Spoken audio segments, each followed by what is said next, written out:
రేవంత్ పాలనలో కొందరు రెవెన్యూ అధికారులు బరి తెగిస్తున్నారు. పెద్దపల్లి జిల్లాలో ఓ మహిళ బ్రతికుండగానే ఆమె చనిపోయినట్లుగా నిర్ధారించి ఆమె భూమిని వేరే వాళ్లకు రిజిస్ట్రేషన్ చేశారు.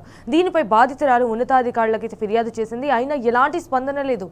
తన భూమిని వేరే వాళ్లకు అక్రమంగా రిజిస్ట్రేషన్ చేసిన వారిపై కఠిన చర్యలు తీసుకోవాలని ఆమె డిమాండ్ చేస్తోంది. మరిన్ని వివరాలు మా ప్రతినిధి రమేష్ అందిస్తారు. ఎన్ని చట్టాలు వచ్చినా కూడా రెవెన్యూ అధికారుల యొక్క తీరైతే మారడం లేదు. అనేక అక్రమాలకైతే రెవెన్యూ అధికారులు అయితే నిత్యం పాల్పడుతున్నటువంటి పరిస్థితి నెలకొంది. తెలంగాణ రాష్ట్ర వ్యాప్తంగా కూడా రెవెన్యూ అధికారుల అక్రమాలు అయితే రోజుకొకటి కూడా బయటపడుతున్నటువంటి పరిస్థితి నెలకొంది. ముఖ్యంగా అనేక లంచాలు తీసుకోవడం కావచ్చు, ఇతరత్ర కావచ్చు, అనేకం రోజుకొక విషయం కూడా వెలుగులోకి వస్తున్న నేపథ్యం అయితే మనకు స్పష్టంగా కనిపిస్తుంది. తాజాగా ఒక వింత ఘటన పెద్దపల్లి జిల్లాలో అయితే మనకు దర్శనం ఇచ్చింది. అయితే ఒక వ్యక్తి బతికుండగానే, సాక్షాత్తు మనిషి బతికుండగా చనిపోయినట్టుగా కూడా భూమిని ఇంకొకరి పేరున రిజిస్టర్ చేసి అక్రమాలకు పాల్పడ్డ ఎంఆర్ఓ అయితే పెద్దపల్లి జిల్లా పాలకుర్తి మండలం సంబంధించినటువంటి బామ్లానాయక్ తండా వద్ద యొక్క సంఘటన అయితే జరిగింది. మనం ఇక్కడ స్థానికంగా బాధితుల వద్ద ఉన్నాం. వాళ్ళని అడిగి అసలు జరిగినటువంటి అక్రమం ఏంటిది మనం కనుక్కుందాం. అమ్మ, ఏం పేరు నీ పేరు? నా పేరు ఇస్లావత్ సుజాత. నా భూమి వేరేటోళ్ళు చనిపోయిందని డెత్ సర్టిఫికేట్ తీసుకొచ్చి వాళ్ళు పట్ట చేయించుకున్నారు. నా భూమి మాకు కావాలని, మా భూమి మాకు కావాలి. ఒకవేళ భూమి ఇచ్చినా కూడా వాళ్ళు నాకు వాళ్ళ భూమి నా మీద పట్ట అయింది, వీళ్ళు ఏం చేసుకుంటారని వాళ్ళు ఎప్పుడన్నా ఒకదాని ఏటన్నా వెళ్తే చంపేయడానికి కూడా వెనకాడరని, నాకు న్యాయం జరగాలి నాకు అని నేను కోరుకుంటున్నాను. అంటే నీ దగ్గర ఉన్నటువంటి భూమి ఈ పట్ట పాస్బుక్ వచ్చింది మీకు ఎప్పటి నుండి, అంటే ఎన్ని గుంటల భూమి ఎప్పటి నుండి మీరు సాగు చేసుకుంటారు? 24 గుంటల భూమి వచ్చి 20 సంవత్సరాలు 21 సంవత్సరం అవుతుంది. ఇప్పుడు 4 సంవత్సరాల నుంచి నా బిడ్డ పెండ్లి, నాకు హెల్త్ మంచిగా ఉండలేదని చేయడానికి పోతలేను. అప్పుడు రైతు బంధు పడలే, ఎందుకు పడలేదని పోతే ఇక రైతు బంధు ఎన్ని సంవత్సరాలు పడ్డది? లాస్ట్ ఎప్పుడు అయిపోయింది రైతు బంధు? లాస్ట్ అంటే ఒకసారి పడ్డది, ఈసారి ఆగిపోయింది. పడ్డది, ఈసారి ఆగిపోయింది 12వ నెల. ఎందుకు పడలేదని పోయి చూసే వరకు ఇట్లా మా పట్ట వేరేటోళ్ళ పేరు మీద అయిందని తెలిసింది. బ్యాంకు పోతే బ్యాంకోడు నువ్వు భూమి అమ్మేసినావు, నువ్వు లోన్ కట్టాలి అని లాక్ చేసేసిండు, హోల్డ్లో పెట్టేసిండు. మీరు బతికుండగానే భూమి మరొకరికి పోయింది. మీకు దగ్గర సాక్షాత్ పట్టా పాస్బుక్ కూడా ప్రభుత్వం ఇచ్చిన పాస్బుక్ ఉన్నది. అయితే ఆ భూమి ఎవరికి బదిలీ అయింది? దీనిపైన ఎవరన్నా అధికారులను అడిగిరా మీరు? పోయినాం ఇక ఎంఆర్ ఆఫీస్ పోతే వాళ్ళు అక్కడ చెక్ చేయమన్నారు. చెక్ చేస్తే వాళ్ళు ఫోన్లో వేరేతో మాట్లాడి పట్ట ఇచ్చేసి తర్వాత రాపోండి అని చెప్పేసి పంపించిండ్రు. అయితే మేము మా అల్లుడికి సమాచారం అందించాం. కలెక్టర్ సార్ దగ్గర పోయినాం. కలెక్టర్ నువ్వు చెప్పా ఏం జరిగింది? ఇది పోయి 24 గుంటల భూమి అన్న మాది. మేము మినిమం ఒక 4 సంవత్సరాల నుంచి మా బిడ్డల పెళ్ళి అయింది, మా భార్య హెల్త్ మంచిగా లేదా అని మేము చేయడానికి పోతలేము అటు. అయితే మాకు రైతు బంధు పైసలు పడేది ఉండే, ఆ పైసలు పడలేదని చెక్ చేయడానికి పోతే మళ్ళా మన స్క్రాప్ లోన్ ఉన్నది బ్యాంకులో, ఆయన రెన్యువల్ చేయడానికి సార్ చెప్పారు. రెన్యువల్ చేయడానికి పోతే మా పేరు మీద భూమి కనబడతలేదు. మన ఎంఆర్ఓ ఆఫీస్ ఊరికినా, ఎంఆర్ఓ ఆఫీస్ ఊరికైతే మేడం ఉండే అక్కడ, తహసీల్దార్ మేడం ఉండే అక్కడ.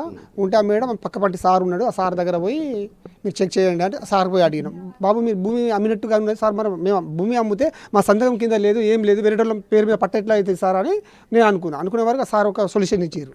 ఏది మళ్ళా మన వీసేవర ఊరి బాబు అక్కడ పోయి తెలుసుకునే వరకు ఆ బామ్లానాయక్ తండాలో ఇస్లావత్ రత్తు పేరు మీద ట్రాన్స్ఫర్ అయితే ఇది ఎట్లా జరుగుతాయి, ఏం జరుగుతాయి అని మా గ్రామ పంచాయతీ సభ్యులకు అడిగితే ఇట్లా సంగతి పోయి చూసే వరకు మా భార్య డెత్ సర్టిఫికేట్ తీయించుకొని మళ్ళీ వాళ్ళ పేరు మీద పట్ట చేసారు.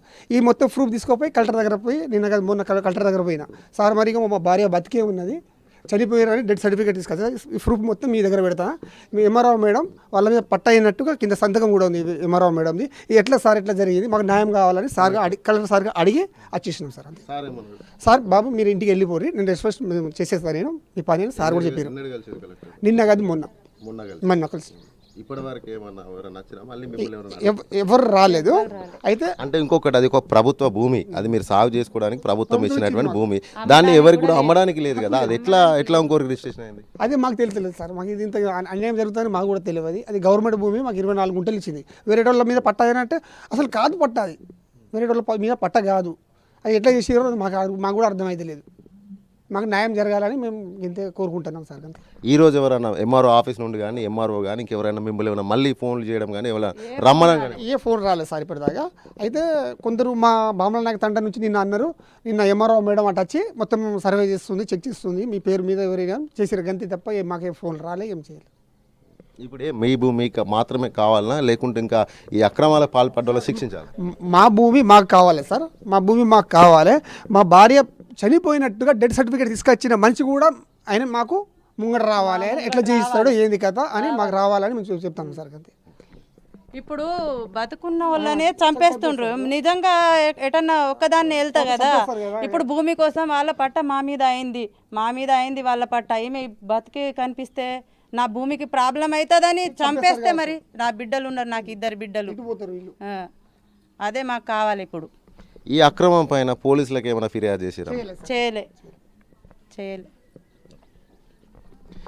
ఇది మొత్తంగా ఒక వింత ఘటన అని చెప్పవచ్చు. రెవెన్యూ అధికారుల యొక్క అక్రమాలకు ఇది ఒక ఉదాహరణ కూడా మనం చెప్పుకోవచ్చు. ఎందుకంటే సాక్షాత్తు మనిషి బతికుండగానే చనిపోయినట్లుగా కూడా ధృవపత్రాలు సృష్టించి కూడా ఒక అక్రమార్కులు పాల్పడితే దానికి రెవెన్యూ అధికారులు కూడా వత్తాసు పాలుతూ కూడా భూమిని ట్రాన్స్ఫర్ చేయడం, అది కూడా ప్రభుత్వ భూమి. ఆ మనిషి చనిపోతే వాళ్ళకి వారసత్వంగా మాత్రమే రావాలి, కానీ ఎలాంటి వారసత్వం వీళ్ళకి ఎలాంటి బంధువు కానటువంటి మరొక వ్యక్తికి ఏ విధంగా ఇలాంటి కనీస చిన్న రీజన్స్ కూడా కనీసం పహాని గత మొన్నటి ఎండాకాలం వరకు కూడా రైతు బంధు పడ్డటువంటి పట్టా పాస్బుక్ ఉన్నటువంటి నేపథ్యంలో 2006లో చనిపోయినట్టుగా ఒక తప్పుడు మరణ ధృవీకరణ పత్రాలు చూపించినా కూడా కనీసం మినిమం కామన్ సెన్స్ కూడా చూడకుండా ఎంఆర్ఓ అధికారులు అయితే ఈ విధంగా అక్రమాలకైతే పాల్పడడం జరిగింది. వారంతా కూడా బతికుండగానే చనిపోయినట్టుగా కూడా మా భూమిని అయితే కాజేయడం జరిగింది. ఇంకా మేము మమ్మల్ని చంపరనే గ్యారంటీ ఏంటి కాబట్టి కూడా మాకు ప్రాణభయం ఉన్నట్టు కూడా బాధితులు అయితే ఆందోళనతో వ్యక్తం చేసి కూడా భయపడుతున్నటువంటి పరిస్థితి. ఇప్పటికైనా దీనిపైన 3 రోజుల క్రితం జిల్లా కలెక్టర్కు ఫిర్యాదు చేసినా కూడా సదరు ఎంఆర్ఓ పైన పాలకుర్తి ఎంఆర్ఓ పైన ఇప్పటి వరకు కూడా ఎలాంటి చర్యలు తీసుకోకపోవడం పట్ల కూడా సర్వస్వ ఇప్పుడు పెద్దపల్లి జిల్లా వ్యాప్తంగా ఇది ఒక చర్చనీయాంశంగా మారిందని చెప్పవచ్చు.